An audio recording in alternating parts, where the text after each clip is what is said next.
Hey, what's going on, everybody? It's your boy Scarfinger, and this is Scarcasm. That it is. It certainly is. I am Scarfinger, and Chase is in the building. Here I am. And we can talk about some shit. How was your week? My week was pretty good. Everything kind of got back to normal after the holidays, you know what I mean? So that's been good, because the holidays always mess everything up. I mean, not to say anything bad about the holidays, but as of the flow of your week, it totally messes it up. Yes, absolutely. But ain't there another holiday Monday? Yeah, Martin Luther King Day is coming up. Correct. And I have that off, but I'm starting to have off Mondays anyway, so I had off the first, and I'll have off Martin Luther King, and then every other Monday from then on out. Word up. That's awesome. I have every day off now. Yes, I heard about that. I haven't really said much, but I am currently jobless again, and it's really more of that job just wasn't working for me. As opposed, and I think it got to a point after a couple of days we all kind of knew it, and then something happened. And it made me go just like, look, fuck this. I think I'm out. Like, I don't really want to do this anymore. So, yeah, it just felt wrong. It was draining. Like, I really felt like it was taking something out of my soul. Like, I really felt like it was bothering me that much. Like people, is it like a moral thing? Like these people are coming in here and doing advances on their paycheck because they can't afford stuff, and you're having to be the bad guy. They'll be like, "Hey, pay your stuff," when I know you don't got no money. No. I think it's a little bit of that, but most of it was like, is these people like that were coming in and signing up for loans because they didn't have enough. They didn't have enough money, and I was letting them sign up and putting cash in their hands, knowing that most of them would not be able to pay it back. And then the majority of my job would be calling them over and over and over again, and calling all of their references and all of this stuff, just trying to get them to come in and make a payment. And it was just like, well, I knew you weren't in a position to pay this when I gave you the money. Mm-hmm. Like it just didn't feel right. It was going to be a situation to whereas I was going to stay for a reason. I was going to stay for a reason. The lady who was training me, she is from a different place than here, but because they were trying to staff these places, she has been stuck here and not at her home since June. And with me there, she was finally, with me and the other people that she was training, she was finally going to be able to go home in a couple weeks. So I was going to stay just so she could go home. Like, I don't, because, I got to know her and her husband a little bit. And like, I felt like, it was, I don't know whether I felt like I was doing like some sort of grand gesture, but it just felt right. Like, I really would like for you to be able to go home. And if that means that I got to suffer for a little bit, then I'll just suffer. Right. At the very least, I'm suffering and I'm making a little bit of money. So that's how I felt about it. But I definitely didn't want to be there, and everybody knew it. Like we all felt it.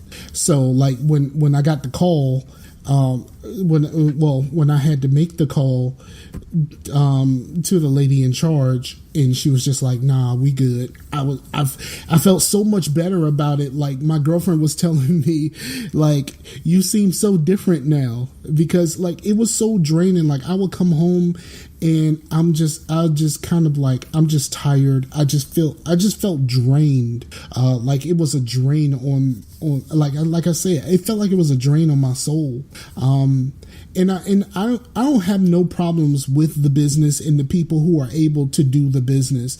It just wasn't for me. I just couldn't do it. Right. It seems like kind of a graphic design type thing. And like when I was in graphic design school, I always heard like, oh, being in graphic design, you'll lose your soul because, like you do where the money comes in. You might be like designing something. You have to do stuff. You have to do stuff that people want you to do, not the stuff that you would like to be doing. Right. Like, I mean, I tell you straight up. Like, I wish I was the dude that his job was to design the "Make America Great Again" hat. I wish. I don't give a fuck, man. I'd be rolling in money. Absolutely. You know. I mean, but then again, all the hats were made in Mexico. So, well, who makes them? Who designed? That's a different. Like I don't make stuff, but still, like that didn't take much designing. Like it's red. It's red because our party is red, and then we just put white letters on it, and we put those words. All we have to do is figure out which font. There's a site that you can go to that you can make custom ones that says what it says, make in something again. Like you can say whatever you want it to say. Like I've seen hats that are like make hip hop great again, make racists afraid again, and like all of that kind of stuff, and in different colors, of course. So I've seen those, and oh man, let me tell you, this is probably something that maybe not should be on the show, but I saw a thing where we can get stickers made. Stickers. Oh, stickers for the show. Yeah. Stickers of the logo and stuff like that. Which I would really like some changes to the logo. By the way, we talked about that before, but just minor changes. What was it? The sticker guy? What do you mean? Well, there's a site that we used to use called the Sticker Guy, and he's pretty cheap, and like we got when we had the band, we had freaking thousands of stickers, and we only got it for like $50. I mean, it won't much. Yeah, well, actually, this place, if you get the small round stickers, right, you can get like 500, you can get 300 for $50. And it's a website called Sticker Yeti. Oh, Sticker Yeti. Yeah, it's a website that someone was. It was a thing. It was an ad that popped up on Facebook or something like that, and I was like, "Huh, that would be interesting." So I kind of played around with it for a little bit. I thought about doing like just a small round, a small set, and seeing how it goes before I try to do anything really. But yeah, it seemed like it would be pretty cool. Yeah, the sticker that we made, it's kind of funny, but it's kind of violent too. But we it just says "Dress for Tragedy" in the which was my band name back in the day, and it was black, but the lettering was red, and I had my guitarist like have a silhouette or whatnot, so I took a picture of him and then just did a silhouette of him. Took a gun and put it to his forehead on the thing, and then I got a person sneezing, and I took the sneeze and cut out the guy and everything and all the sneeze, and then I put that in the back of his head so it looked like his brains were getting blown out. Okay. So that was our sticker. All right. And it was funny, like it wasn't recently, but like a few years ago, I was behind someone and I saw our freaking sticker. I was like, shit, that's awesome. Because people love that shit. They thought it was the most badass thing ever. So we were like, cool.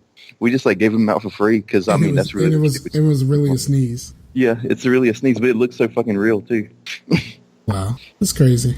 So yeah, I saw that, and just kind of looking at some stuff. Oh, and also I got the show put on YouTube. Yeah, I saw that. They're kind of out of order, but it's still cool. No, I went back and I reordered them backwards. I put the most recent one at the top. Oh, okay. So I had to manually reorder them because of how they were uploaded. Because they were kind of, all uploaded in one shot.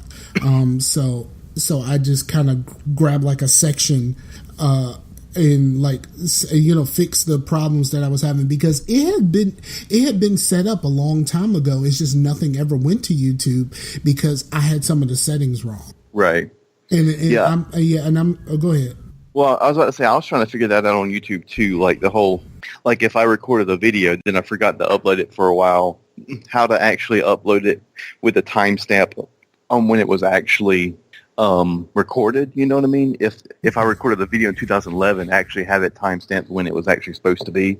So you know what I mean? But well, I think the good part for me is once it was all uploaded and it was there, then all of the shows are numbered. Even though, like, I don't really do that when we do our intro. Like, I'm not really like, you know, this is episode so-and-so. Like, no one, like, I never fucking care. Like, when people do that shit on their podcast, I'm just like, I don't give a shit which number this is. Like, seriously. And then people go, this show was recorded on so-and-so. I only say that, the only time I say that during the show is when we're talking, you know, when we're talking about, like, where we were at this specific time, because who the fuck knows when the show is actually going to go up. But I don't do that every show because there's no point. Our show is timeless, motherfuckers. Yeah. So, yeah, I got that straight. And I also had YouTube set up to whereas now every time I post a show, it's going to post it there and it's automatically going to put the new shows on the top. So I did it in reverse order so that if you go to the playlist now, it should be the most recent show should always play first. Cool. Which, I mean, normally, unless it's like something that links up, you know what I mean, that has like meaning to go back. But normally if I start a new podcast like ours, I normally just start with the most recent episode because, you know, there's really no need unless you're like really good friends of ours to actually go back and like catch up, or you'll never get there. Yeah, like start at 2010 and catch up. I mean, whenever I get on to a new show, what I do is I listen to the last three. I listen to the last three shows, and if I don't feel like I'm in, you know, and I'm able to get a little bit of like the inside jokes and stuff like that, that's when I'm out. I give you if I listen to your podcast, I'm gonna give you a 3-episode try. After that, I'm like, nah, I don't think this is for me. Right. But yeah. So but like, so all of that stuff happened on Thursday. So now I'm back on the job hunt. It's kind of crazy. I kind of wanted to just chill this weekend and then go at it full force. I was gonna say on Monday, but I forgot Monday was a holiday. So Tuesday. And yeah, because I gotta get some resumes printed and all that other stuff. Because you know the printer here sucked. Well, the printer here in the apartment is out of ink. So I gotta go buy some ink, or I gotta just take my resume somewhere and have it printed. Blah blah. Well, back in the day, I don't even know if there's still Kinko's. I mean, Kinko's was like open 24/7. Yeah, I remember the whole Mitch Hedberg thing was like, oh, sometimes I'll wake up in the middle of the night at like 3 a.m. You're like, oh fuck, oh shit, oh yeah, Kinko's. Yeah, I think they all turned into FedEx, right? They're FedEx Kinko's now, right? Yeah. I think there's one up Mechanicsville. Just a little ways away from me, by the Best Buy, so I can go by Best Buy. Well, I was in Best Buy today actually, so I was right there at the place where I'm talking about. I was at Best Buy today, and I went to go buy. I'm getting ready to get my own internet here, because the internet is slow, and we're having issues with the internet cutting out a lot because of the way the router that we're using right now is set up. So it was like, you know what, we might as well get our own internet, get everything straight. So I went there to buy a router. I looked online. I saw the router that I was looking for. It told me the price. It said it was at the place where I went to. I go there. The router's not fucking there. I'm like, are you fucking serious? So then I'm looking around and seeing what they have. And so the router that I was looking for, well, actually it was a modem. I went to go look for a modem. And the modem I was looking for was supposed to be like $45. Cool. Right. So I go there. They have nothing in that price range. So then I'm looking, and there's a router modem combo that's for like $69. And I'm like, wow, that's really inexpensive for something like this. So I'm like, all right, I call my girl and be like, okay, so they ain't got what we looking for, but I got this. Like we can get this. we can spend a little bit more, and we cool. So I go and I go up to Best Buy, and I'm in Best Buy, and I grab the stuff. I go up to the counter, and he scans it, and apparently it was in the wrong place. I mean, the absolute wrong motherfucking place. Because when he scanned that shit said $139. I was like, hell to the no. So I was looking at, they didn't have anything that I wanted to buy. So well, if it was in the wrong place, did it just say $69, or did the tag? It said no. The because they don't put the tags on the product. It's sitting on the shelf in front of the tag. You know what I'm saying? Well, yeah, with the tag in front of it. They're still legally supposed to give it to you for that, right? I don't think so. Oh, so. They're only legally supposed to do it if the tag is on the product, I believe. I don't know how it is. I don't know how it is in North Carolina, but I think in Virginia they ain't gonna do nothing unless it is either has no tag or the tag is on the product is wrong. Right, because I guess this is technically on the it's not on the product, but it is about the product. Because I went to Walmart and we were just looking around, and then this was about the time that Black Ops 2 maybe. It was one of them Black Ops games, but it said that there was a sign that said 50% off Black Ops or whatnot, and I was like, "Cool, I might actually get Black Ops for $30 because it just came out or whatnot."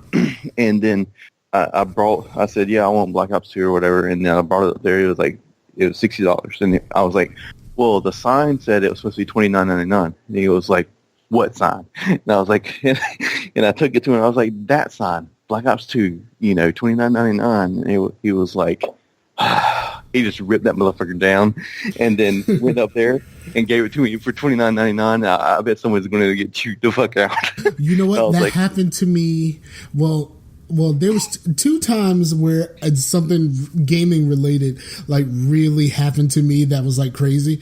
So I was for a little while I was playing Madden on PC. Mm-hmm. And then I would strip away all of the teams and I would create all new teams.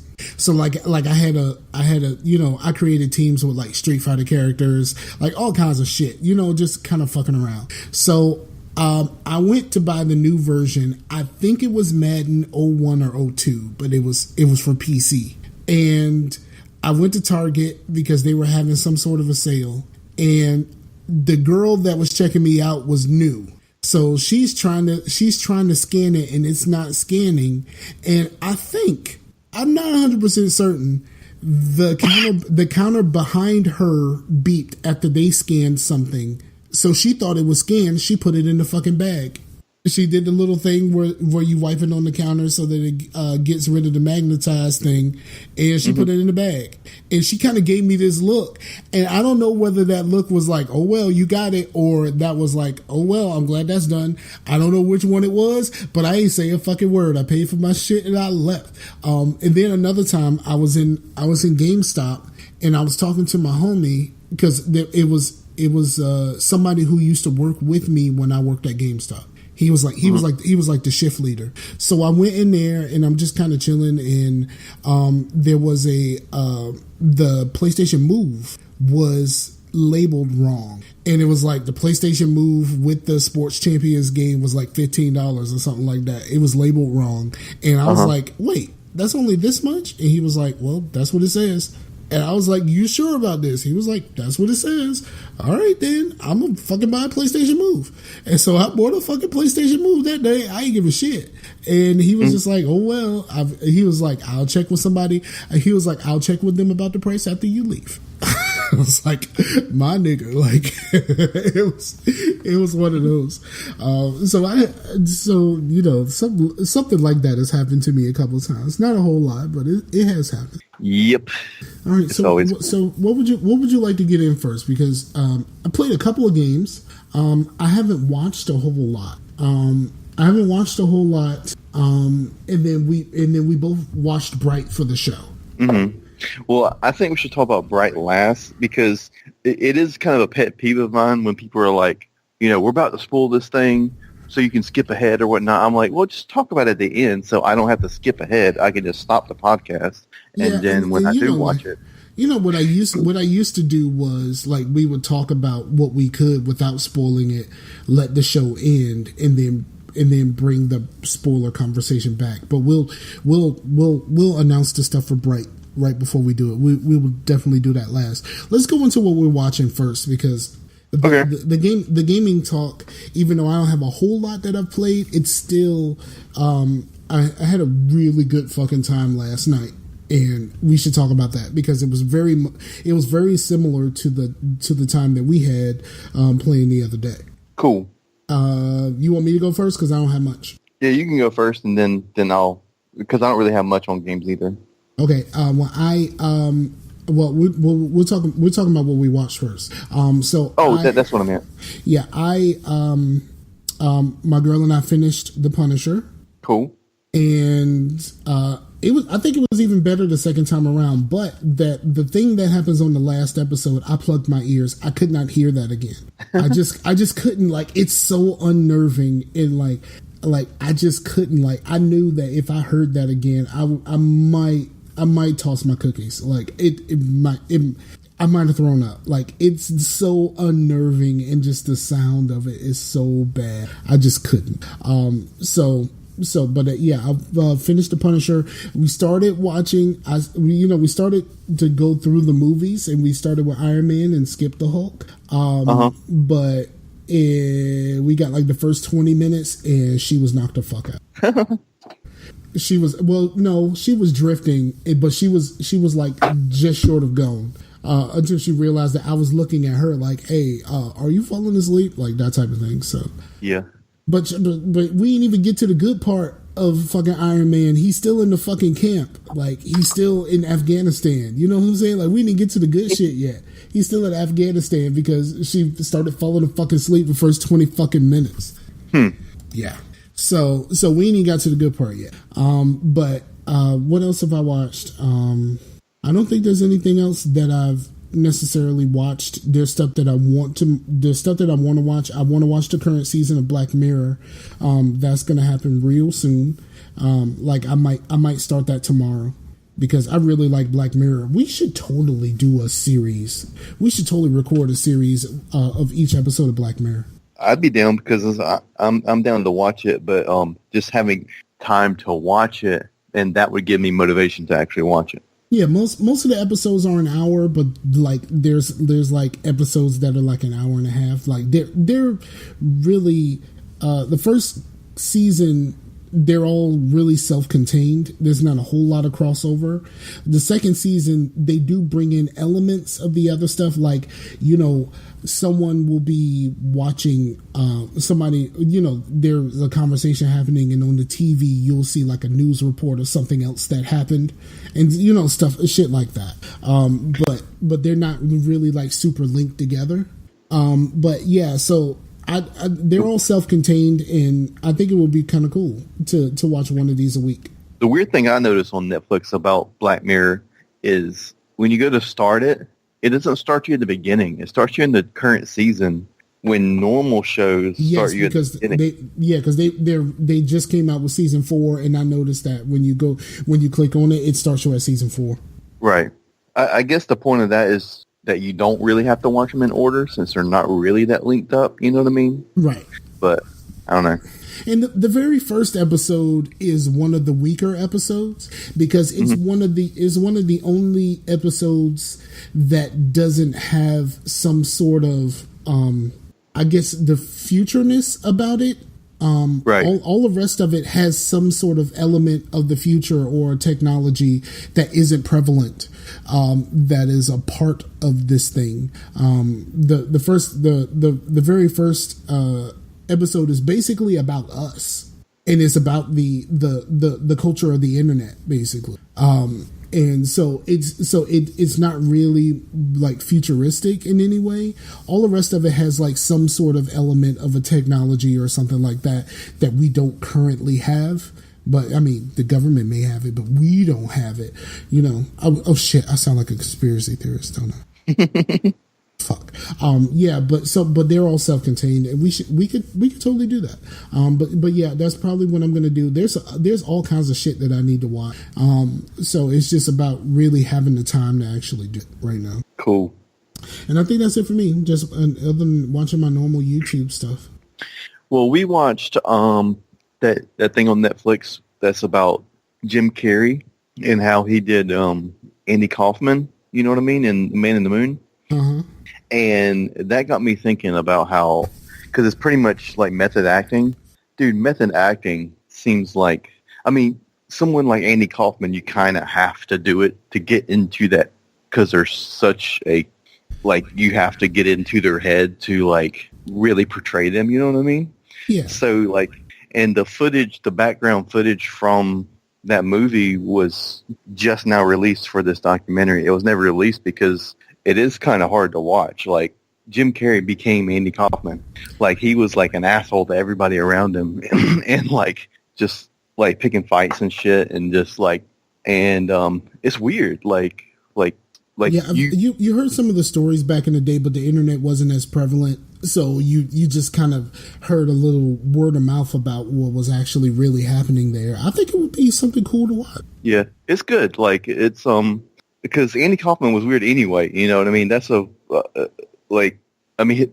his sense of humor was definitely dry, but he definitely embodied this. I don't think he was all there. You know what I mean? So not sound.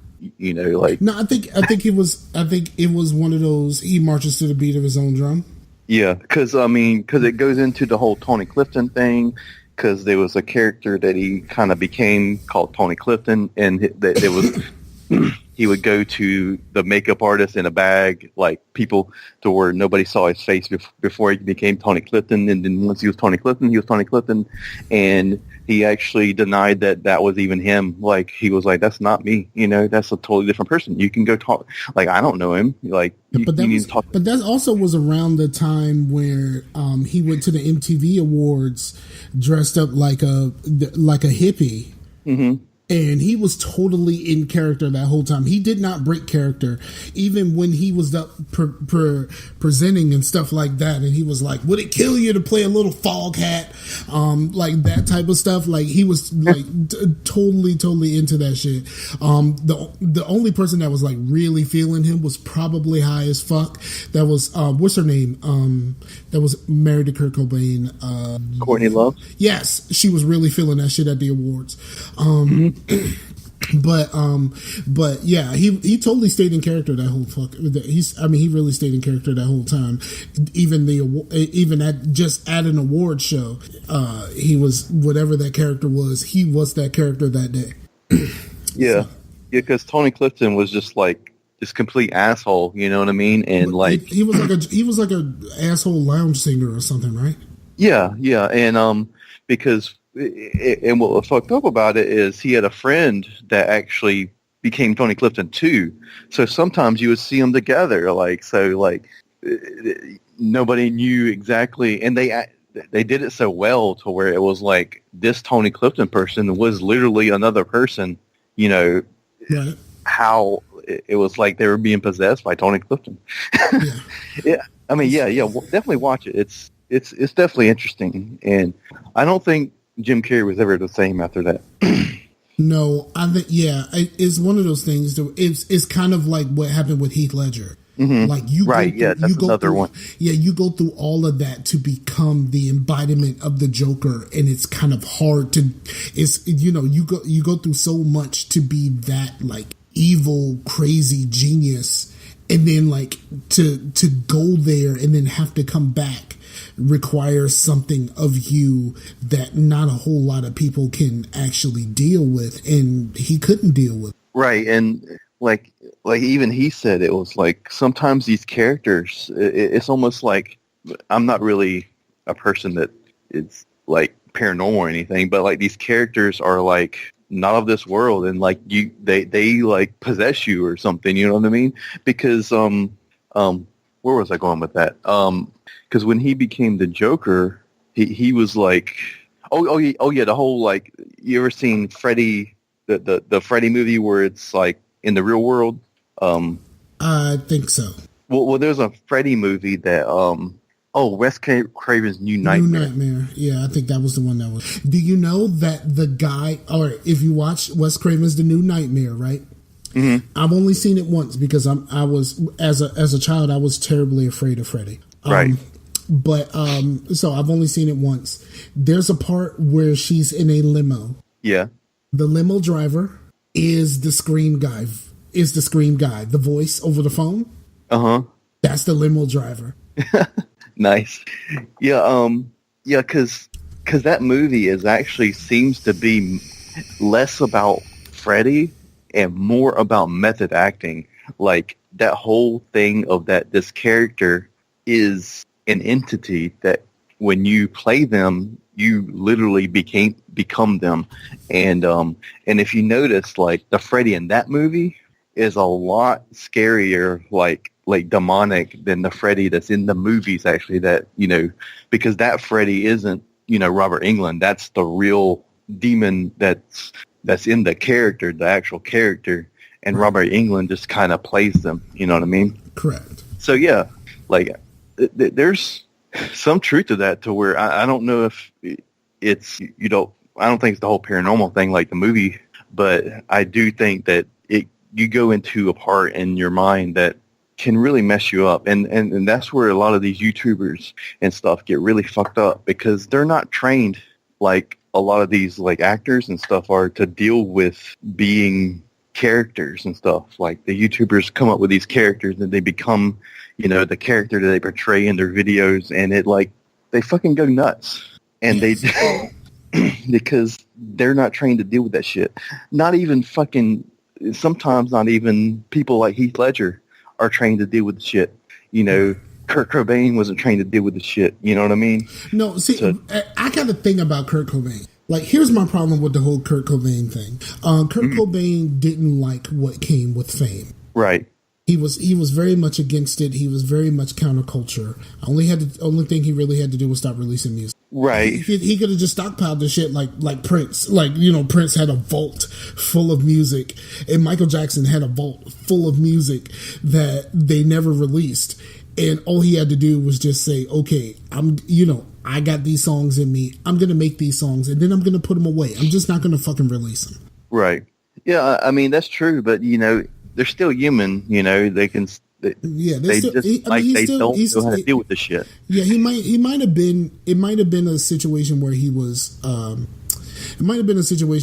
under some sort of obligation to the record company, and of course he probably felt some sort of obligation to his bandmates to keep releasing music and stuff like that, and all of the people that he was supporting. So on that level, I guess I do understand, but if you don't want to be famous, bro, just stop being famous. And that's real fucking easy to do. Just start releasing music. Other people are going to release stuff. People are going to like them, and But then again, where he was in his life, he would have just became that legend. Right. You know what I mean? He would have just became that legend, and he probably would have became more famous. Right. It's kind of, I know you probably haven't heard of them, but there's a band called Neutral Milk Hotel, and they were kind of an indie band in the 90s. They released 2 albums, and then the lead singer kind of just quit. He just became a hermit, basically. Didn't talk to anybody, because back then their fans were super weird. Like, people would come up with them making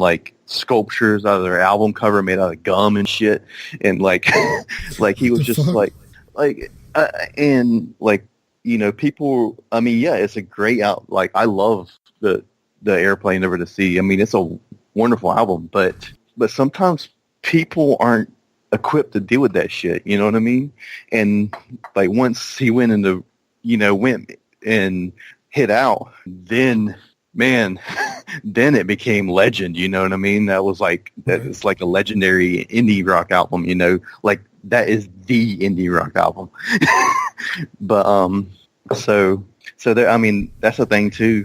So hey, have you ever seen Soaked in Bleach? I haven't watched that one. I was wanting to watch the HBO one. Or is that the one you're talking about? I don't know if it was on HBO. I saw it through Amazon. It's a documentary about that basically questions whether he committed suicide or was he murdered. And Courtney is featured very prominent in everything. That documentary basically makes you really think that she killed him or she had him killed. Right. I don't know. Like that was to me that was like a fun thing to like say when like we were in high school, but it's because the thing I have with conspiracy theories, no offense to anybody who's into them or whatnot, but is that sometimes things seem complicated, but most of the time it's simple. You know what I mean? Like what's it called? Occam's razor? I don't know what you're talking about. but anyway, my big Occam's razor is it was like a guy who was like a philosopher and a theorist, and his whole thing was like, most times the simplest explanation is the best one. Right. Why the simplest theory is the right one. Because somebody said this, I think it might have been Penn and Teller, those guys, but like the whole thing, and I hold this true too. The whole thing when someone comes up with these crazy conspiracy theories that there's like these secrets and whatnot, and everybody's their secrets. I just say Watergate. Like, dude couldn't even do that little thing and it stay a secret. You know what I mean? Exactly. Like someone is going to fucking blab their mouth. I mean, it's kind of like how people think. It's kind of like how people think that 9/11 was an inside job, but it's like when you really think about it, you mean to tell me this group of people who, for the entirety of W's presidency, could not get anything right, got this one thing right. This one very terrible, very large thing right. But they couldn't get anything else right throughout the whole fucking presidency. Right. It doesn't make any fucking sense that this is the only thing that they could get right. And to be able to pull this off, the scale in which it would take to be able to fake 9/11, they can't be capable of that. Right, because like the pilots of the airlines, like the airlines themselves would have, like everyone on the airline, like everything would have to be like in on it. Like, so many people would have according to loose change, some of them were, especially the plane that supposedly landed in at the Pentagon. Like, there's all kinds of stuff. Like, I watched Loose Change back when it came out, and that was before it was on like YouTube, and like I think you can Netflix Loose Change now. But like when you watch Loose Change, it makes a ton of sense. But then it comes back to. Well, I mean, like a lot of these documentaries, they can all be slanted. But just the reason why, like, Soaked in Bleach makes you think that she killed him. Or she had him killed, like she was a part of it. But like if you watch Loose Change, you believe that shit was an inside job. Kind of like the people who believe that the world is flat. I seen a news thing where someone went to a flat Earth convention, and they said that the one thing that they figured out, all of those people who are a part of flat Earth all came to it in the same way. They saw a fucking YouTube video, and it started them thinking that maybe what this YouTube video was saying is correct. And they all went down the theoretical rabbit hole and ended up with the Earth is flat. Right. But it all started from a fucking YouTube video. Right. Because the whole thing is, like I said, like still, like people can't even keep a secret about goddamn like video games. You know what I mean? Like, a video game comes out in September and it's going to get leaked, except for Rockstar. I don't know what kind of freaking voodoo shit they got their people like trained in, but like Rockstar games never get fucking leaked. They have millions of dollars in an army of lawyers, and you break that NDA, they will break your life. Rockstar conspiracy theory. They're killing people. Yeah, I'm pretty sure it's like, just like they say that everybody who went against Hillary turned out dead. That type of thing. Except for Bernie. I guess. Well, But Bernie was not real opposition to her. Like, okay, we can't go into politics because we turn a lot of people off with politics. But Bernie was not real opposition because he was never going to be chosen by the Democrat because he wasn't one. The end. right. But yeah, no politics. But the whole thing with conspiracy theories, and this has been my big stance, is that they're fun to think about. Conspiracy theories are fun. Like Yes. they're grander than our normal life, and that's what makes them fun. And I think that's just the whole thing about them. I'm gonna tell you though. One conspiracy theory I actually believe is that all of the Super Bowls are fixed. Maybe. I believe that shit. Let me tell you why I believe that shit. I saw this video a couple years ago, and it was about, the guy actually said which teams was going to be in the Super Bowl and how everything was set up, how they try to set it up to whereas you want to bet on the favorite. You want to bet on the favorite. The other team has a scandal. It was the Deflategate year. So they have so there's a scandal before the Super Bowl, Deflategate, and it makes you think, okay, so I think these motherfuckers are cheating. So you put all your money on the other team, and then the people in Vegas know what's up. It's all set up by the people in Vegas, and they all know to put the money on the Patriots because no matter what happens, the Patriots are going to win this game. Right. So and then, but here's the thing. Here's why I believe it. The video came out in mid-December, basically over a month before the actual Super Bowl. Like the playoffs hadn't even started yet, but this guy told you who was going to be in the Super Bowl, how everything was going to happen, and who was going to win. And that's the only reason why I believe that shit.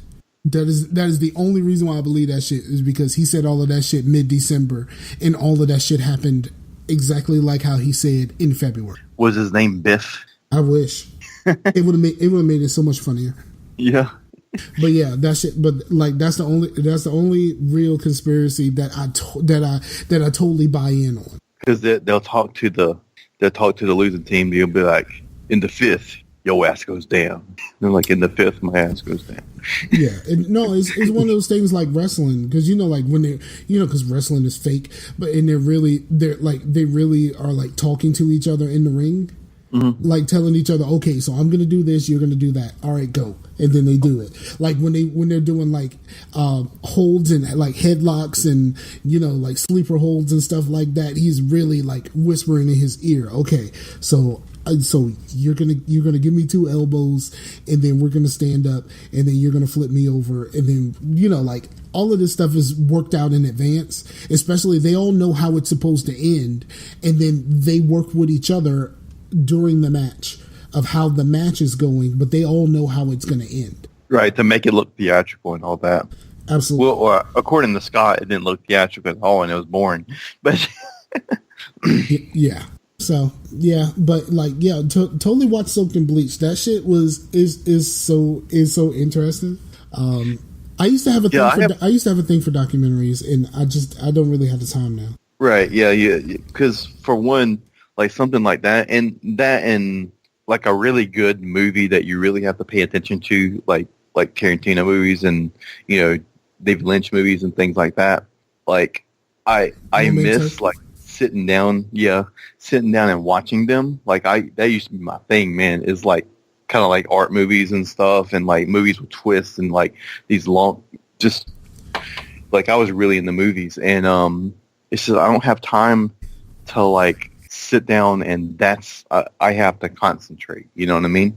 Yeah, I would totally watch the commentaries of every movie that I purchased. Yeah, and that was great too. I love that shit too. And for one, it was just like seeing the director's take on things, and like you got to understand it a little bit more or whatnot, or like it was almost like listening to a podcast with the directors, you know what I mean? And like what was the show? Battlestar Galactica. What's the guy name? Was it Ron Moore or Roy Moore or whatever the guy's name that did the most recent Battlestar Galactica? He recorded like a podcast for like every episode, and it's on the DVD. And like there's times where where they there was a continuity mistake or something like that, and he clearly just straight up said, yeah, we didn't know what we were doing at this point. We were just kind of making this up as we go, and then like later on we just kind of hammered out where this was really supposed to end. So then we started working towards that end, but right now we was just kind of making this shit up as we went. That's the reason why this doesn't quite work out right, like like that type of stuff. Right, yeah. We went on a big tangent. Where was I? Like what I was watching? Yeah, I watched Jimmy and Andy, and I watched we watched a new Chappelle, which was really good. I haven't watched it yet. I think it was better than the last one. I haven't watched it yet. I want to. The first one is more, in a big audience or whatnot, like the last one's was. And the second episode is in a small club, which is, kind of a different feel, but they both have their own feel, and they're both great. I really like them, and like he tackles the whole, pretty much what we're talking about. Like, wow, that's really funny, but man, you're really saying that? Like, come on, Dave. Like, he tackles that shit. He was like, you know what, man? I say what I want to. He actually, the whole thing, he like gives you the punchline, and then like. Because he pretty much was like, I'm just that good. I can just tell you what I'm going to say, and you're going to fucking laugh because it's going to be fucking hilarious. And you won't even see it coming, even though I even gave you the punchline. Yeah, it's. I mean, the thing about Dave Chappelle is like he is truly a master of his craft. Mm-hmm. Like in every sense, like he is truly a master of his craft. And after watching that, I was like, you know what? When did liberal, like, he's like kind of, he's a liberal, you know what I mean? He's not like a Republican or anything, but like, when did liberals become so sensitive? Like, in the 90s, man, like it was the conservatives who were like, those rap lyrics, we gotta stop them. No, I think it's we talked about this before. It's social media. Like social media made everybody important, and it made everybody's opinion important to the point to whereas like no matter what you say, you could possibly be pissing somebody off, and those people can now voice their side of it. And they're always around, and they're always waiting to pounce. They're always waiting to do something like the whole Genuine thing. Do you know what the Genuine thing is? No, I know who Genuine is, but I don't know about the Genuine thing. Genuine was on like Big Brother or something like that. And he was having a conversation with a transgender woman, and the transgender woman was basically, having a conversation about like, would you date a transgender woman? And he was just like, no, I'm just not into that. And, and they're just kind of playing around, and she tries to kiss Genuine, and Genuine moves away like, oh no. Like it was for them. If you watch the clip, if someone tells you about it, it's like, oh my God. But if you watch the clip, they were all smiles. Like it was they were kind of like joking and having fun, and he was like, oh no, that type of thing. But people made it like this huge fucking thing to whereas it came out. It came like Genuine is transphobic and all that kind of stuff. But he said very clearly, it's just not what I'm into. And like. But here's the thing, man. Here's the God's honest truth. Like, just because that, like, okay, here's something that happened to me. I was working for Kmart, and I was in. And we had to do this thing to where we had to go to different locations, and we actually got paid more for that. So I was like, fuck yeah. So I went to this location that was about 40 minutes away, and we were helping them stock and helping them align their stuff. And I had to really go to the bathroom. So I was sitting on the toilet, and it was kind of by a stall. And I remember an older gentleman, because you can kind of see through the things, the cracks. An older gentleman went to the stall, and all of a sudden, normally, like, they just pass you by, and then you'll hear a flush, and they'll go on. But I didn't really hear anything. And, I might have been, like, looking at my phone or something. And I was like, I didn't really hear it. Whatever happened to that guy? And I looked up. Motherfucker was looking at me through the little crack. And I was like, what the fuck, you motherfucker? And then in that moment, I was about ready to kick his fucking ass. And then that moment, I was like, am I homophobic? No, actually... Then once I calmed down, I was like, no, I'm not homophobic. Like, if I was a woman, and he was looking at, that's not like just But because that's still an invasion you're of you're your you're, privacy. you're Like, breaking up a lot. oh shit. You're, All right. Hold on. Keep talking. I'm gonna reset. okay, yeah, it wasn't that I was homophobic. It's that my space was invaded. If even if that was like a woman or whatnot, like that's the whole thing. Is like you. It's not that you're like even if it was a heterosexual thing, like if it's unwarranted, it's unwarranted. You know what I mean? Right. Like It was a total invasion of your privacy. right. So so that's the whole thing. Is like if he didn't, if the transgender lady tried to like kiss him or whatnot, like and he didn't want it, like it's not that he's like transphobic. It's that dude, I'm not into you. Right. Or not, that's the poor choice or worse, dude, I'm into you. But like, you know what I mean? Like it could have been, even if it wasn't a transgender lady, it could have been a lady that he wasn't into. And then if she was like throwing herself onto him and he wasn't into it, that would be an unwarranted sexual altercation or whatnot. Right. I don't understand the idea of calling people who are not cool with certain things phobic. Mm-hmm. Like I've never really been like that. Like I've never been the type of people that call people like homophobic and transphobic and all of that kind of stuff. Like, it's I mean, and I have friends who are very much that type of person that'll be like, oh, you're transphobic and stuff like that. And I'm just like, no, it's just not what I'm into. And, I'm very like, do as you do.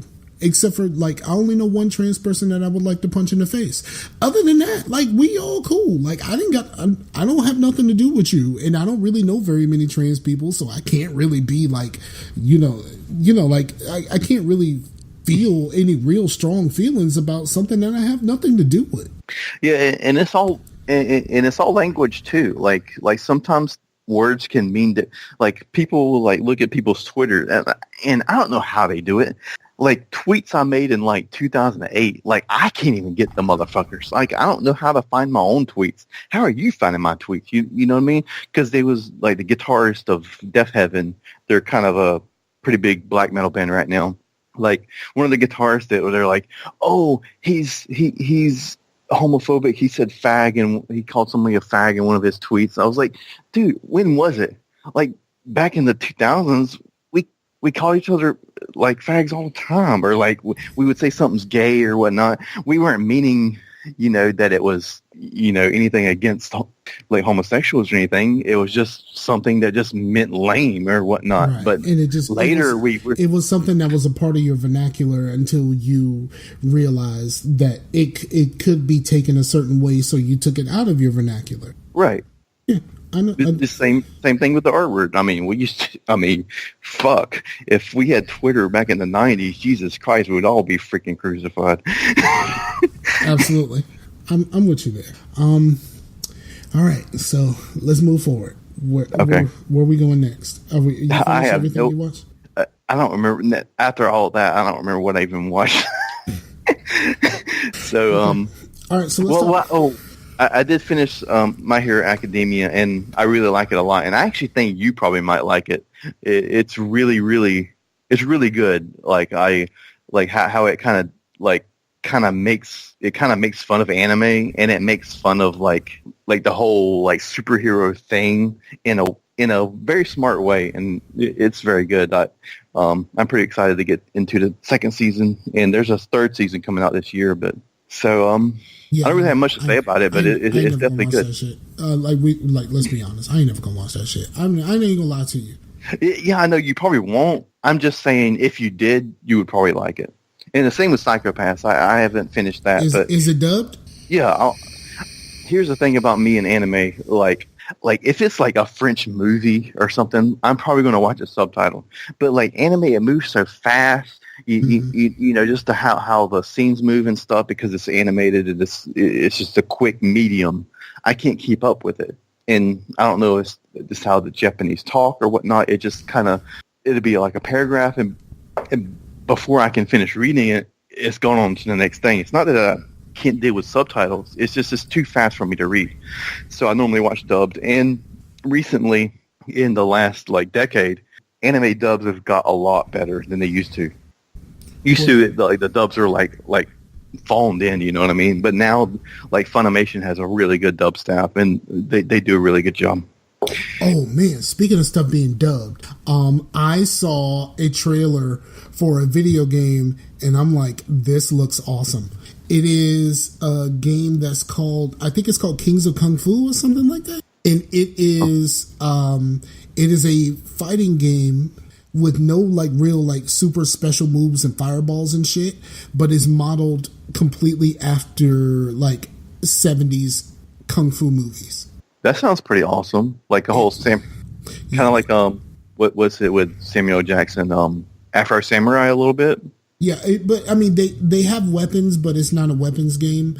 It's more like Bruce Lee and you know like that type of stuff, like that type of late 70s, early 80s kung fu movie type stuff. And the music and everything is like it seems really fitting and really kind of dope. Apparently the guy had a previous game that people loved. And it had like a you know like a Bruce Lee character, a Jet Li character, and like all of these kind of characters from based off of these movie fighters, and that seemed pretty dope. Like it seemed pretty dope. But this one is made like really like kung fu movies that we know and love, and it seemed really fucking dope. I think the game is called Kings of Kung. I think it's called Kings of Kung Fu. But it is. But right now, I saw it's early access and it's on the PC. I don't know if it's going to come to consoles at some point, but that it looks like a dope ass game. Yeah, I think that hip hop and martial arts go really well together. Like I don't know what it is about it, but it just met. Have you ever seen the movie Ghost Dog? Hell no. You haven't seen Ghost Dog? It's Forrest Whitaker, and he plays like a modern day samurai, and the music. I know what it is. I ain't never seen that shit, but I know what it is. Oh, but yeah, like hip hop and samurai and kung fu and just martial arts shit. Just I don't know, just meshes well. All right, so let's talk games. Cool. We play some Killing Floor. That we did. That was really fun. It's almost like saying like water is wet by this time. You know what I mean? It's like, yeah, Killing Floor was really fun. Like, and we played with Rojas because it was his birthday. Fred. I was like, what is his first name? But Fred Rojas, and that was a really good time. And like you said, I wish I streamed like before we started playing, but since I was streaming on the PlayStation, if I streamed before a game was playing, it wouldn't really stream right. You know what I mean? I don't even think I can stream without a game playing. The conversation while we were downloading the updates was the greatest podcast ever to not be recorded. You're right. It was just such a blast. Like Killing Floor is such a blast to play, which leads me to last night because Killing Floor is in the new Humble Bundle. The PC version is in the new Humble Bundle, and I have been since I played the game with you. Since I've been playing that game with you, I have been telling my friends in the chat we should play Killing Floor, and we were all set to try to buy it a little while ago, and everybody was kind of like, I don't know if I want to spend this money to play Killing Floor, so I didn't buy it on PC. But when it came to the Humble Bundle. And Killing Floor 2 is in the middle level, so you only have to pay like $7.25 or something like that. Like it's like $7, but the whole bundle is $10. So I was just like, "Yo, get on this Humble Bundle, let's play." So we got in, and so it was me, the Geeks for the Win, my man Stupendous, and Willennium, and then later on we were joined by Knox. And we had such a blast, and it has controller support. This time it felt a little funny playing it with a Xbox controller, but it worked just fine. And that shit was a blast. And they were like, we should play this again. I was like, that's what the fuck I've been telling y'all this whole time. Like, right? Because it was funny. That's how it always is. Like, I remember being like that with you, even though it was free. You were like, I guess I'll download it. Like, I don't know. Like, I don't know. When you look through the window of Killing Floor looking in, you're like, it looks, I guess. But once you're in that house, once you're in the room, Yeah. You're like, hell to fucking yeah. Yeah, it was so fucking dope. Like we were having a ball. We got to a couple of bosses. We got to a couple of bosses, but of course the last boss that we played against was the German dude, and he's cheap as fuck, and his health keeps coming back and all this other shit, and it was just like fuck. And Killing Floor is one of those games that I can play that even when I'm not winning, I still, I don't have to nepo it. I'm still having a good time here. And that's one of the things that I like about Killing Floor. Because if it was more like Left 4 Dead and I got to get from this area to the other area in order to get to the end, like I would very much I will be focused on getting to the end. But like what you do and like getting levels and, leveling up your perks and all that other stuff is like really stinking fun. And then you get all these cool shit that your character can do. And it makes you better.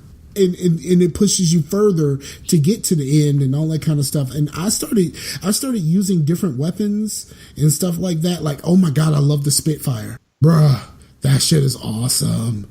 The flamethrower? No, it's a fire revolver. Oh, nice. And you can get dual Spitfires. So you just laying stuff down. And it's just kind of fun. Like and then like we started having fun with the fact that every time the slowdown happened, we were all reloading.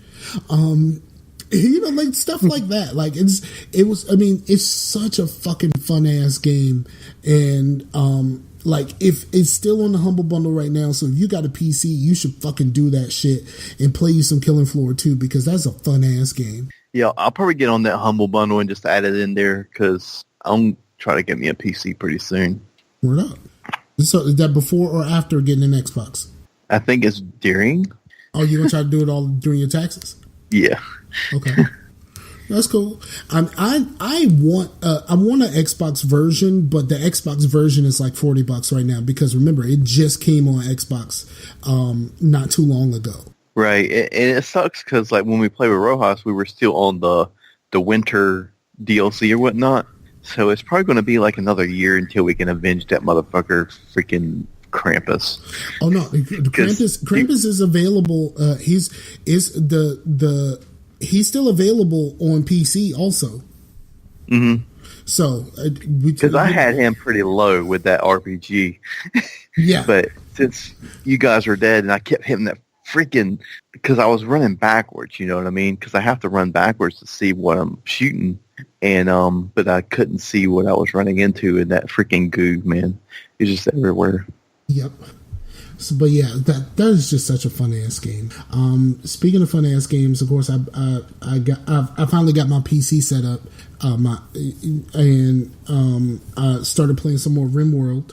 RimWorld is still great. I'm gonna start a whole new colony. I'm gonna make a mountain colony now. Mountain colony, nice. With a lot of mods. But I'm also getting ready to start recording episodes and putting those up on YouTube. Cool. Depending on how this internet works out, I might try to stream. I'm kind of like hesitant to stream because streaming is not really my thing. Because I take frequent breaks to go pee because my beatus is out of control. But yeah, I think I might stream at some point. But for now, I'm going to record episodes. Yeah, just do what you do, man. Like if streaming is not your thing, then don't stream. I mean, it's not like.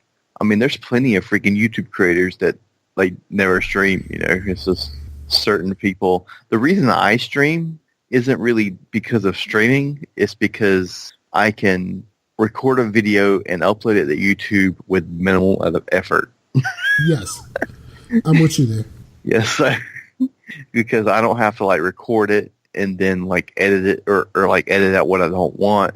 I can just start streaming when I want to and stop it when I want to, and it's already like uploaded. I don't have to upload it. It's just waiting for it to process. Word up. I'm with you there. I think that's the reason why I was streaming. I was going to buy the capture card, but walking away from this job, I probably need to hold on to my money a little bit longer. Right. So that's currently the plan. I still want that capture card, but you know what I mean? It's kind of like I don't want the capture card, but I would like to be able to eat in a month. Yeah. And you can always, like the Xbox and the PlayStation both have, their own little editing thing in there if you wanted to make little videos. That's pretty much what I did with my most recent Diablo video, is just kind of like, because I have it set to like record the last hour. So like, yeah, I think I can do that. I can do that a little bit more on the PlayStation when I actually plug in my my hard drive I just got, because that's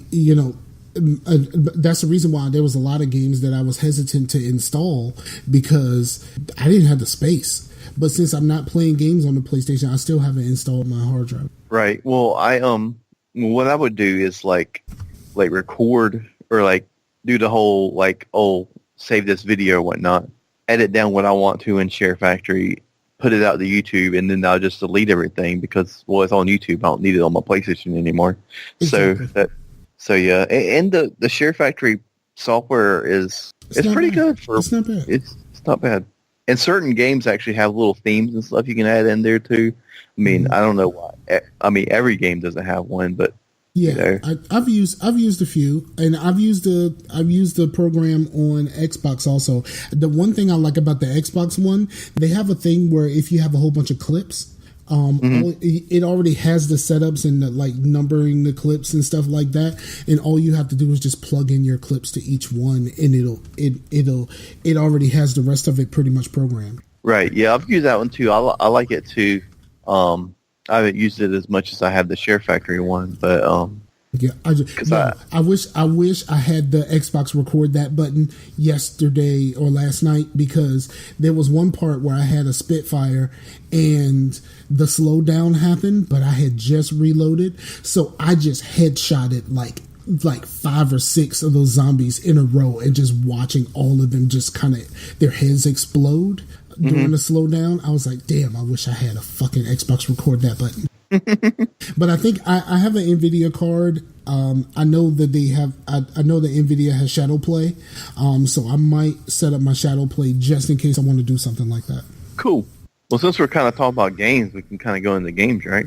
Yeah, go ahead. That's pretty much all I've played recently. There's some stuff that I want to get into. It's just about the time. Cool.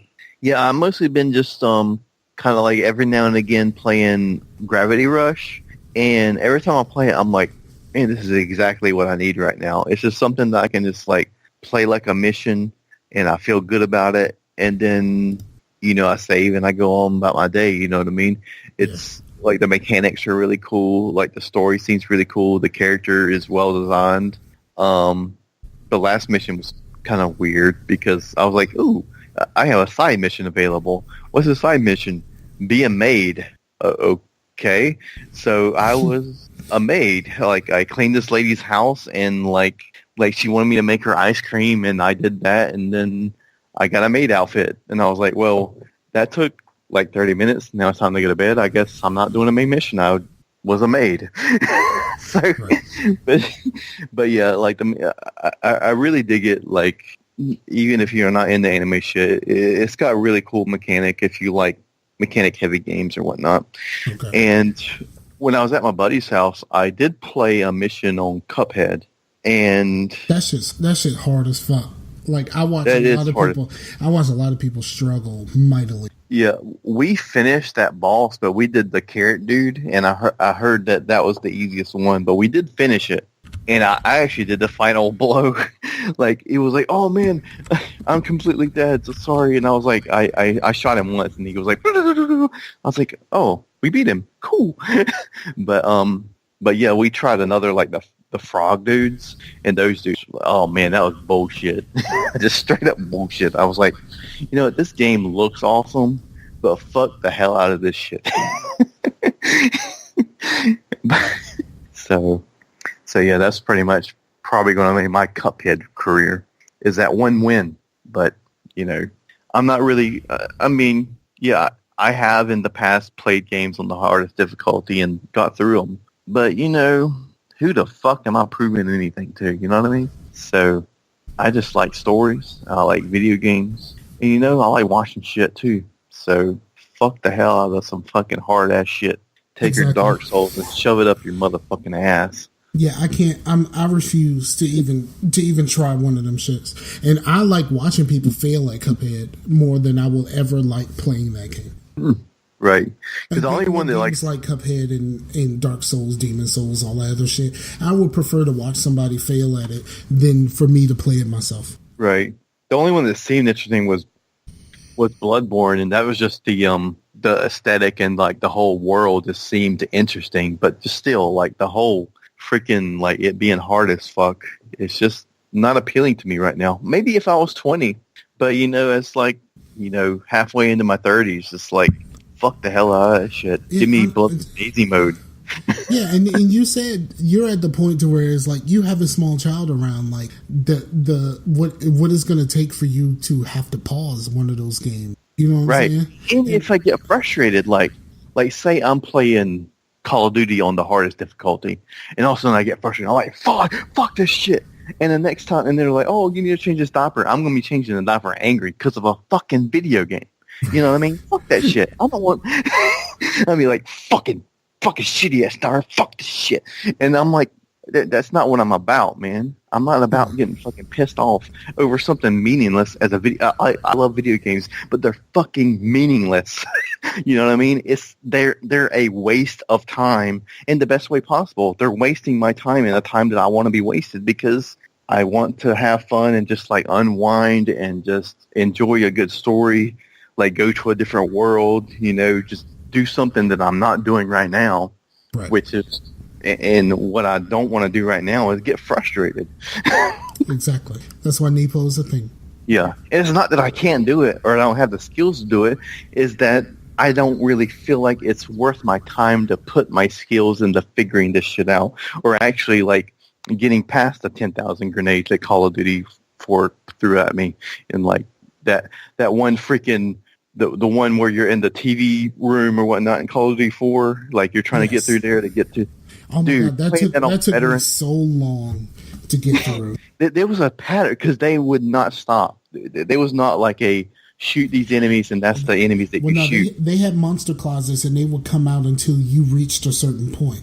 Right. So you would have to throw flash grenades in certain points and get past this. So then once you're past this to a certain closet, then you would shoot all the enemies and then you can move on.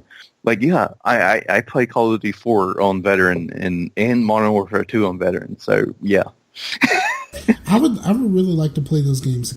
I would too, because that was a really good trilogy. And the thing about Call of Duty, I think Call of Duty is an underrated franchise in their story mode. Like, yes, I realize people don't care. I realized that when I played, I think it might have been Black Ops 3, is when I would get trophies for just normal story mode shit, and it was like very rare trophies. I was like, that's a tell that nobody fucking plays this shit. I was like, dude, play it. Like, they're good. They're decent fucking, like, sometimes that's exactly what you need. Like, just I'm going through this area and killing fucking motherfuckers and getting a pretty good, like, blockbuster story out of. Yeah, and if you're I have much better time. I have much better time playing the story modes than I do the multiplayer. But that's just me. I'm not a multiplayer guy these days. Right. Me neither. Co-op, like Killing Floor is more of my jam these days if I'm playing with friends. I don't really care very much about multiplayer at all. Right. Yeah, me neither. And I mean, and nobody would never know it. Like, what if, like, the next Battlefield, like, has the most baller freaking... It's, like, the greatest freaking story of all time that's been in a video game, and nobody will fucking know it because nobody fucking plays the shit. Well, like, I mean, it's Battlefield. Like, no one... I mean, I despise the Battlefield series. I'm sorry. Right, but if... But I will... If they come out with a new Bad Company, I'm there. But here's the thing, man. People, like, throw their shit. Like, oh, man, Star Wars Battlefront released without a story mode. Fuck the hell out of that shit. Fucking Titanfall released without a story mode. Fuck the hell out of that shit. What are you telling them, though? You buy Call of Duty, you never play the single player. You buy Battlefield, you never play the single player. The trophies are, like, ultra rare. Like only 4% of the population of PlayStation users have unlocked that trophy for freaking clearing the second level. And you wonder why they're trying to release games without single players, because you're not fucking playing them unless it's like an RPG. You know what I mean? Correct. Super Because correct. why shouldn't like a game like Uncharted? Why should it release with a multiplayer when nobody's going to play it?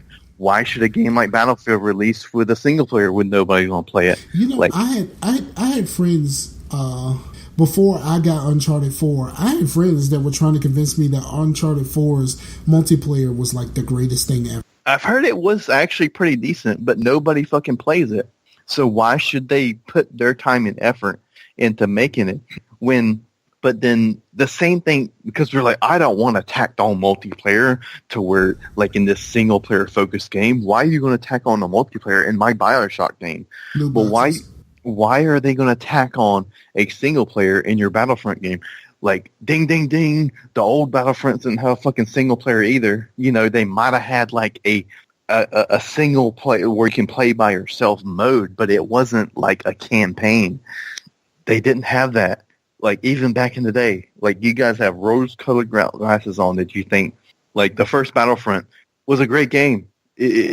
Like, it hit all the nails. Like, I remember when I was playing Battlefield 3, I was like, man, I miss Battlefront. You know, it'd be awesome if DICE made Battlefront. Fucking, and all of a sudden I got my wish true. DICE made Battlefront. It was a great game. But everyone threw their shit because it didn't have a single player. And I was like, what do you fucking expect? It's Battlefront. It's not an RPG. It's not KOTOR. It's Battlefront. It's a multiplayer game. Right. All right. So you got anything else in games before we talk about Bright and get out of here? Not really. I think that's about it. Like I just kind of go back and forth through Gravity Rush. Cool. It's a really decent game. All right, so we are getting ready to talk about Bright. So if you haven't seen Bright and you don't want to hear spoilers yet, you might want to bow out on this episode. For those that are leaving, thank you very much for checking us out, and we'll catch y'all again next week. But for everyone who's staying, we're going to talk Bright. Bright. Yeah, you know what? I didn't hate it. Like I wouldn't say that I love it. I would be willing to watch again. Right. Here's the thing. Like when people are always like this. Like, oh man, I don't trust game critics because you know they're corrupt or whatever, or I don't trust movie critics because they're corrupt or whatever.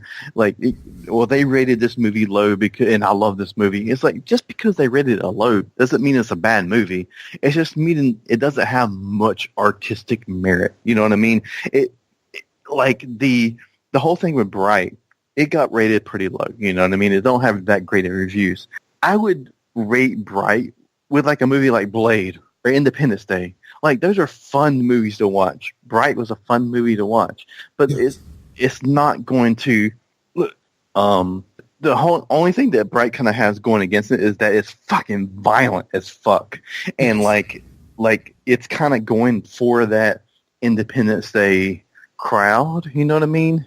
Those like preteens that are kind of like they're not old enough to get into like an R-rated movie, but they're too old to really get into kids movies. So they're watching movies like Independence Day and like Mission Impossible, like the PG-13 movies.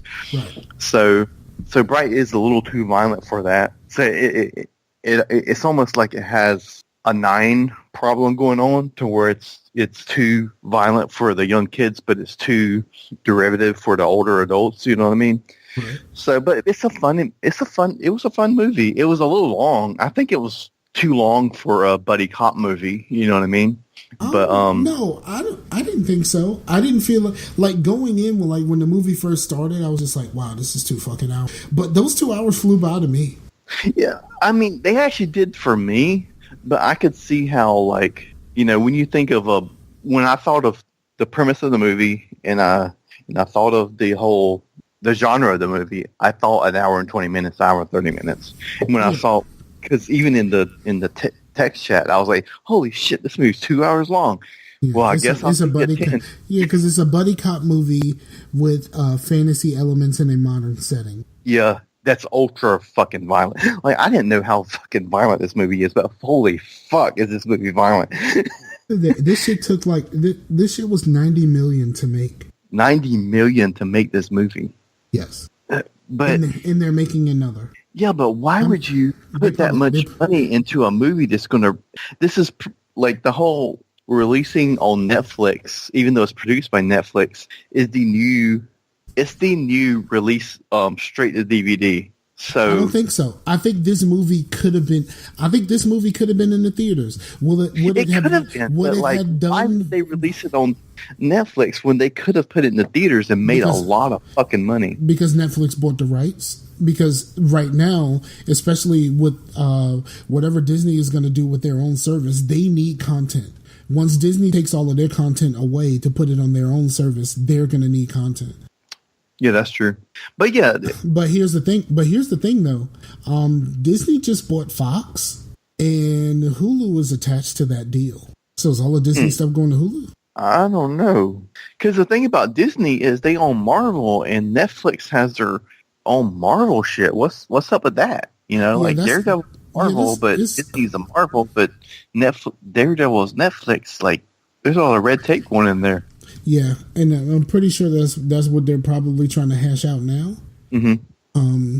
But who knows? It's maybe one of the things like how Amazon Prime did with HBO, where they you can watch HBO shows if you just have Prime and not have the HBO subscription, but only stuff that is like 5 years or older.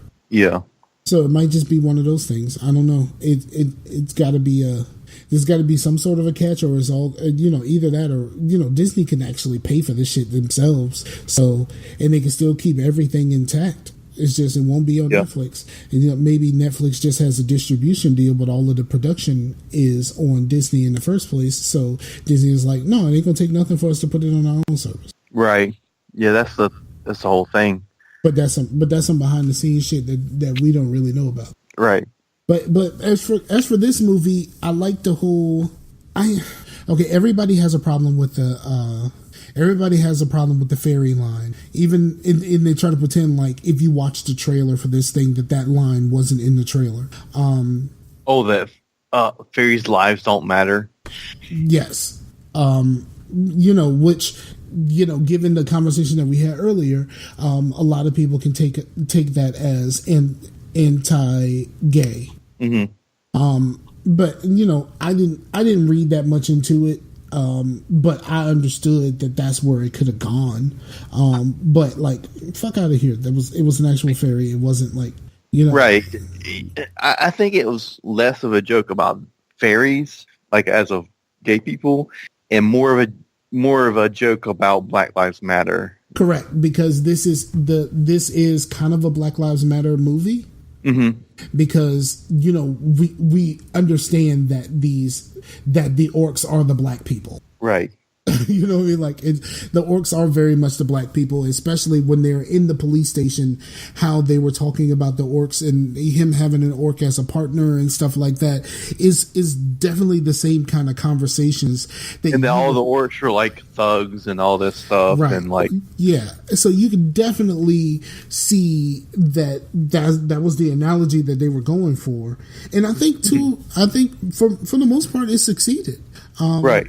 And the idea that he gave the orc himself gave up a lot to want to be a cop, and right, and was basically shunned by his own people in order to be where he was, and then the idea of trying to gain acceptance around people who don't want you there, and all of that stuff, like all of that stuff, like really, it really hits home.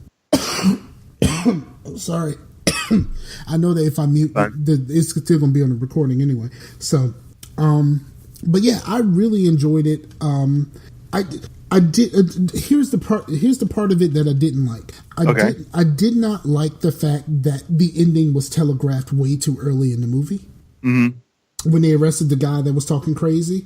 Yeah. And when he was talking to him, he said he told you that Will Smith was special. Yeah.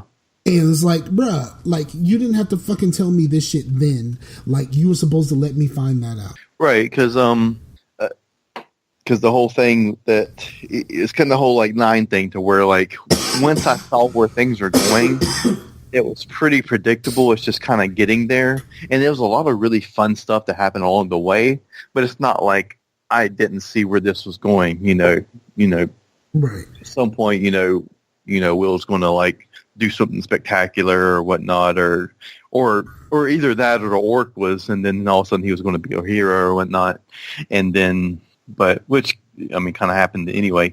But I like the fact that the orc was like he was super strong, but other than that, he was just a normal guy trying to fit in. Right. Like I like that. I like that part about it. Like it was, they didn't overplay his orcness.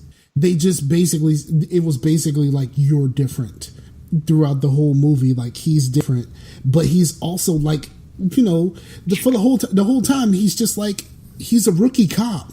So like a lot of this stuff he was doing for the first time, like getting shot at and shooting someone and like that type of stuff that, you would go through. It's kind of, it has, with that aspect of it, it has a little bit of Training Day in it. Mm-hmm. A little bit of a Training Day feel. Every now and again I'll be like, man, this feels, at one point, I don't remember where it was, but at one point I was like, man, this feels like the Super Mario movie. Because the orcs kind of look like the Koopas. But and then a lot of it, like the whole thing with the girl, I was like, man, this feels like the fucking Fifth Element. You know what I mean? Yes, she was very like, Lulu Dallas multipack. But so it kind of has the whole Stranger Things going for it to where it is kind of like pointing at nostalgia a little bit. But I think it did a pretty good job with it. But people need to chill the fuck out. Like critics, they have a really fucking hard job. They are paid to tell you the merits of this film or the merits of this game and whatnot. But in the big scheme of things, like if you look at like all the game critics, like all the reviews, like most games that are reviewed bad are fucking bad games. Most games that are reviewed good are fucking good games. Like, the new Call of Duty might be rated good, but you might not be into Call of Duty. But is it a competent game that plays well and does its thing and does what it's going for? Yes. You might not like it. No. But but this movie, it did what it was going for, but it wasn't going for like it's not going to win any Academy Awards or anything.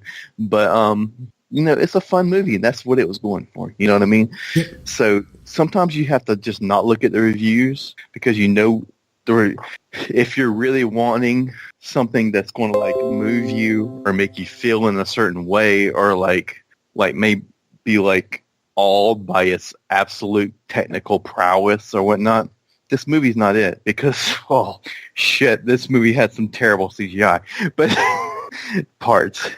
just some parts in it that were like... it wasn't anything that really. It wasn't really anything. I mean, I don't go into these movies to try to be critical. I just want to see a good movie, and this turned out to be a good movie. It wasn't great, but it was a good movie. The slow down part with the bullets and shit where they hit the thing, man, that was pretty bad. But the I don't think it might have been a thing where you saw how far my TV is away from me. Yeah, I just didn't.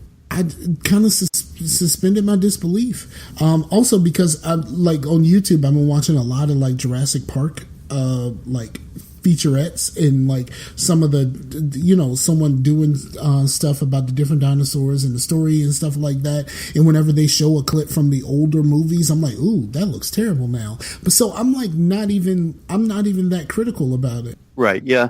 Yeah. I was just saying, like certain things are the reason why. Because when you look at because I just hear this a lot, this whole like, oh man, don't trust the critics, they're corrupt and stuff. I was like, dude, the critics, they have a job to do, man, and it's a really fucking hard job. Like, I don't even think, no, fuck that shit.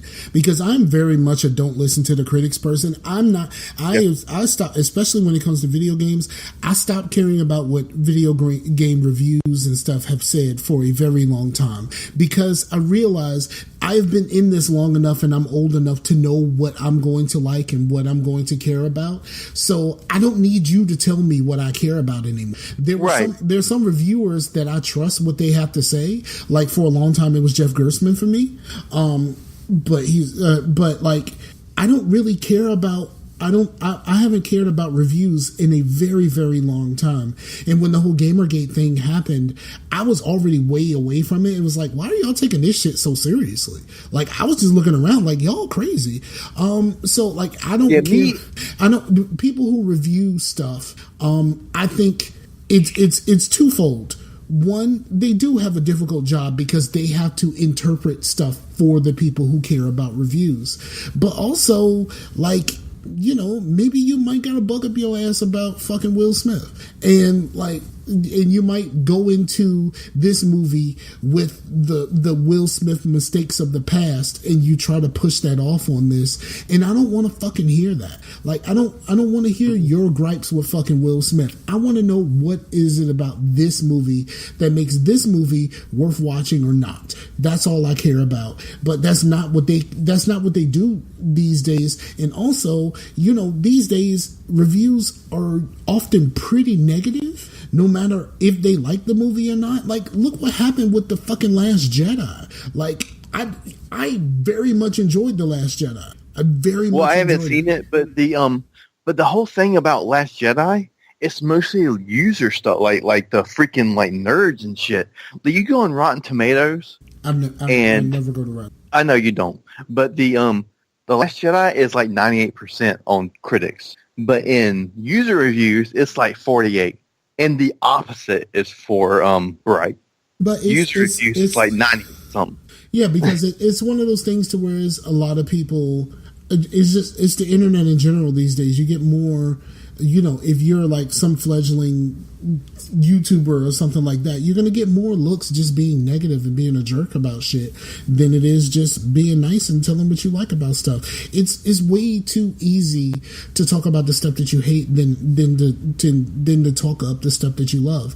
I'd say this about fucking sports all the time. Like, it's like you see people all the time, and you know, like, the Spurs win the fucking championship, and then it's like, oh, you're a Spurs fan? All you do is talk shit about LeBron all the time. I never knew you were a Spurs fan. Like, you talk about what you hate so much. I never knew what you loved. Yeah, it's kind of like me with like music and like Pitchfork. Like, Pitchfork are like really fucking negative. Like, they're really critical of shit. Like, some albums that I love. I've heard of them, but I don't know. And then they'll have like a okay review from Pitchfork. So, but the thing is that like gets me with Pitchfork sometimes, if they have a really good review, I'm like, it's got to be fucking like amazing for them to say something good about it. Jesus fucking Christ. You know what I mean? Mm-hmm. So it kind of like makes the really good reviews stand out even more, I guess, if you're really more critical. Kind of like how we all used to be about Kotaku. Yeah.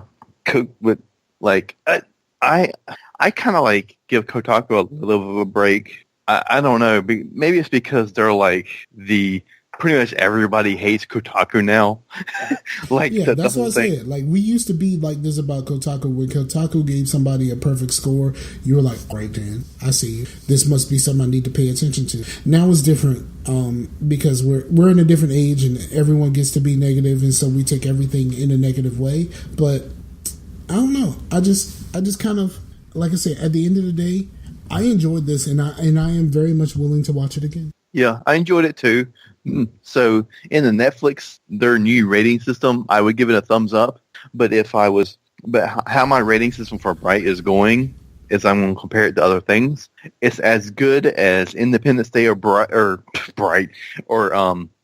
Blade or any of those kind of movies to where you're like, man, I remember watching Blade. Man, I remember that shit being badass. Under the old Netflix scale, I would have gave it a 4. Yeah. I like it. I would probably give it a 3.5. No, I really liked it. And like I said, I really liked it. 3.5 is good. No. 3.5 is good. No. Yeah. 3.5 is good. No. Yes. It's kind of like video games where if you give a video game a 70, it's like, ew, what's wrong with this game? See, that's why I hate the 10 scale, because what sounds better, a 3 out of 5 or a 6 out of 10? Fucking 3 out of 5 sounds better than 6 out of 10, but they're the same fucking thing. Like what's the point in anything 6 or below? Like, from 5 to 1 just means dog shit. So what's the difference in a 2 and a 3? Like, nothing. they all mean dog shit. You're So very passionate about this. might as well have three. Might as well have out of 5. So like it's more like 1 or 2 is dog shit. 3 and above is pretty good. Okay. Yeah, I'm very much like, I think go in with it. I try to lean more to like go in with this without carrying the criticisms of it with you, and I think you'll have a good time. Yeah, like it's a good movie. Like it's definitely worth your time to sit with your female or anybody that you want to hang out with and watch like a good movie. Yeah, word up. All right, so anything else before we wrap this up? We really need to get Meef J on. I've never like actually talked to him in person. Really? Yeah, like he's always on Xbox and I'm always on PlayStation, and I've never podcasted with him. And he's pretty much my favorite member of the Everyday Gamers. No offense to the other guys, but Meef J's the shit. Be quiet, Eric. And all of a sudden Eric's like, but I'm the shit.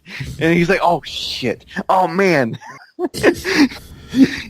Pretty much. And I'm messing with Eric because he's a pretty easy target, but he's going through some things right now, so I'll be easy on Eric today because it's just like everything things seem to be going wrong. But I'll let that go for now. I will not make fun of Eric today.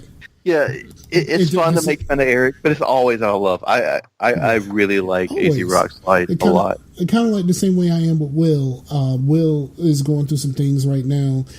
Geese on the Wind Will, and I actually bought him the Humble Bundle so that he could play the game with us and just have some fun for a change, because it's always something. I told him in the chat that everything that keeps happening around his family, somebody need to burn some sage or something. Like really, they something.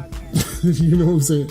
Something. Yeah, Will's cool and actually I've got a lot of Mondays off now, so I'm probably going to be in the facetious chat a little bit more with Will and all those guys. So that's always a fun time. Yeah. And when you get a computer, we'll actually have you on the show. That's the shit. Yeah. Because every time someone was on the phone, it didn't quite work out well. But yeah, we'll do that. So, for nothing else, thank you very much, everyone who's checking us out. We appreciate you listening whenever you listen, and now you can listen on YouTube. Yeah, and watch your logo, which is everybody's favorite. So, shout out to Lagunitas and New Belgium, and we're out of here. What up? Peace out to the world.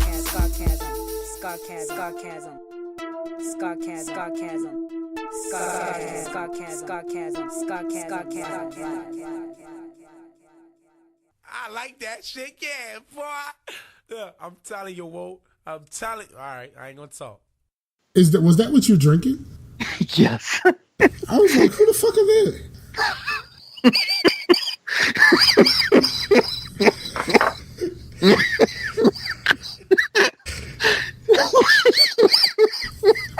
You know I'm still recording, right? All of this is going up on the show. Yeah, when I first said that, I was like, holy shit, I just did the outro. Like, is that even my place? No, you can do the outro. Fuck it. You can do the intro if you want to. But I was like, wait, did he just close the show? I guess. Oh, peace out to the Warriors. I guess we out. Fuck it. Yeah, it just happened. I just took the fucking reins. Pretty much. I'm putting this is all going to be in, and I'm gonna put this after the music. Cool. All right.